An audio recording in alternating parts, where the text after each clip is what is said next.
Assalamualaikum warahmatullahi wabarakatuh. Kami dari kelompok 2 Sistem Ekonomi Liberal. Perkenalkan, nama saya Gradeja. Nama saya Renan Binsari. Nama saya Sarah Balkis. Nama saya Yurnia Diani. Nama saya Syafal Laura Kansa. Nama saya Nur Fabrianti. Nama saya Isyafal Fadila. Saya Siswanda. Ini kami akan menjelaskan tentang sistem ekonomi liberal. Pertama akan dibacakan oleh Renan. Baik, sistem ekonomi liberal ini juga bisa disebut dengan sistem ekonomi pasar, yaitu sistem ekonomi di mana pengelolaannya bisa yang diatur oleh kekuatan pasar karena adanya suatu permintaan dan penawaran. Sistem ekonomi ini menghendaki adanya kebebasan individu dan dalam melakukan kegiatan ekonomi, yang artinya setiap individu diakui kemerdekaannya dan bebas bersaing. Setiap pelaku ekonomi didorong untuk melakukan yang terbaik agar ia mendapatkan laba yang sebesar-besarnya. Sejarah sistem ekonomi liberal. Teori dasar ekonomi liberal ini telah dikembangkan pada awal abad ke-19 untuk melawan merkantilisme dan feodalisme. Teori ini pertama kali dikembangkan oleh Adam Smith yang menganjurkan agar masyarakat tidak terlalu terintervensi pasar. Smith berpendapat bahwa jika semua orang dibiarkan melakukan kegiatan ekonomi sendiri dan tidak dikendalikan oleh pemerintah, maka hasilnya akan menjadi harmonis dan bermasyarakat dalam rangka peningkatan kesejahteraan. Baik, ada 5 falsafah yang membangun sistem ekonomi liberal. Yang pertama materialisme, rasionalisme, individualisme, liberalisme, dan humanisme. Yang pertama, paham materialisme, yaitu kemajuan ekonomi mesti diukur dengan segala sesuatu yang bersifat material. Yang kedua, paham rasionalisme, yaitu pertimbangan akal adalah segala-galanya. Dari paham rasionalisme kita belajar bahwa pengetahuan itu berasal dari berpikir yang menggunakan logika. Paham individualisme, yaitu jika setiap individu mengejar kepentingannya sendiri, maka secara otomatis akan terwujud harmonisasi sosial dan efisiensi ekonomi. Paham liberalisme, yaitu setiap individu harus diberi kebebasan penuh untuk mengejar kepentingan ekonominya sebagai hak bawaan kodrat sebagai manusia. Dan yang terakhir, paham humanisme, yaitu kebutuhan manusia harus dijadikan pusat perhatian, bahkan jika perlu mengabaikan kebutuhan makhluk lain. Ciri-ciri sistem ekonomi liberal.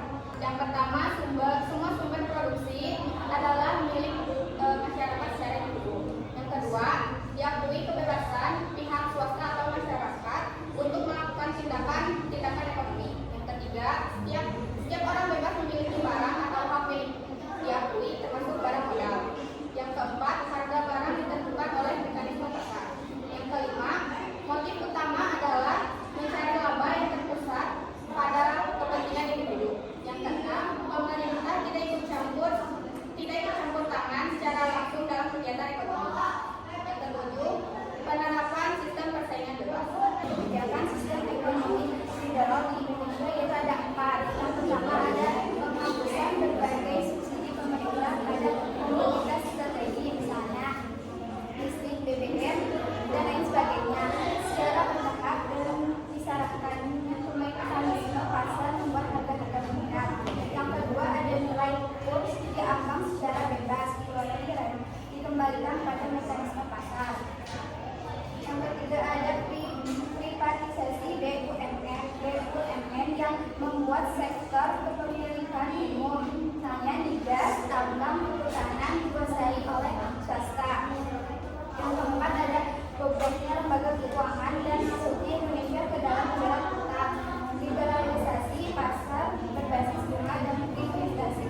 Namun kedua yang sistem ekonomi liberal yaitu yang pertama hanya orang yang memiliki sumber daya saja yang bisa kaya, sedangkan yang tidak punya hanya bisa menjadi buruh.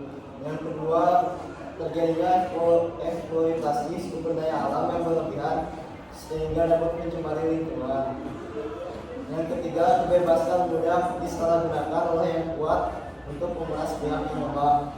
Yang keempat, persaingan tidak sehat dapat menimbulkan monopoli yang merugikan masyarakat. Yang kelima, sulit melakukan upaya pemerataan pendapatan dan kesejahteraan. Contohnya ada PT Freeport Indonesia atau PT IPI yang merupakan perusahaan penghasil emas terbesar di dunia melalui tambang Grasberg. Freeport ini memperoleh kesempatan untuk mendulang mineral di tanah Papua melalui tambang Grasberg sesuai kontrak karya generasi 1 atau KK1 yang ditandatangani pada tahun 1967, yang mana KK1 ini terbilang sangat longgar karena hampir sebagian setengah dari kontrak tersebut merupakan usaha yang diajukan oleh Freeport dan disusun untuk kepentingan Freeport. Dari tahun ke tahun, Freeport terus meraup keuntungan dari tambang emas, perak, dan tembaga, tapi memberikan pendapatan yang tidak sesuai atau sebanding bagi negara. Tambang Freeport ini menjadi salah satu sistem ekonomi liberal karena Freeport memiliki kewenangan untuk mengeksplorasi kekayaan alam di tanah Papua. Pihak asing ini memiliki kemampuan tersebut serta memiliki sumber daya manusia dan modal serta teknologi yang canggih dibandingkan dengan Indonesia, yang menjadikan hal ini juga bisa menyebabkan pemerintah Indonesia kurang tegak dalam menghadapi masalah ini. Yang terakhir ada kesimpulan yang akan dibacakan oleh saya sendiri. Kesimpulannya, sistem ekonomi ini yang memberikan kebebasan pada masyarakat dalam melakukan kegiatan ekonomi. Prinsip utama sistem ekonomi liberal adalah adanya keperluan untuk mencari keuntungan pribadi tanpa mementingkan orang lain. Dalam sistem ini, fungsi pemerintah yang diharapkan adalah untuk menjaga berfungsinya pasar yang tentu dengan topangan sistem kepemilikan yang bersifat private tersebut. Sistem ekonomi liberal juga mengacu pada ekonomi pasar dan memiliki kebebasan yang amat tinggi untuk setiap orang yang melaksanakan kegiatan ekonomi. Namun, sistem ini juga dapat menyebabkan monopoli yang merugikan masyarakat dan membawa kepada rentan terhadap krisis ekonomi. Mungkin cukup sekian dari kelompok kami. Kurang lebihnya mohon dimaafkan. Wassalamualaikum.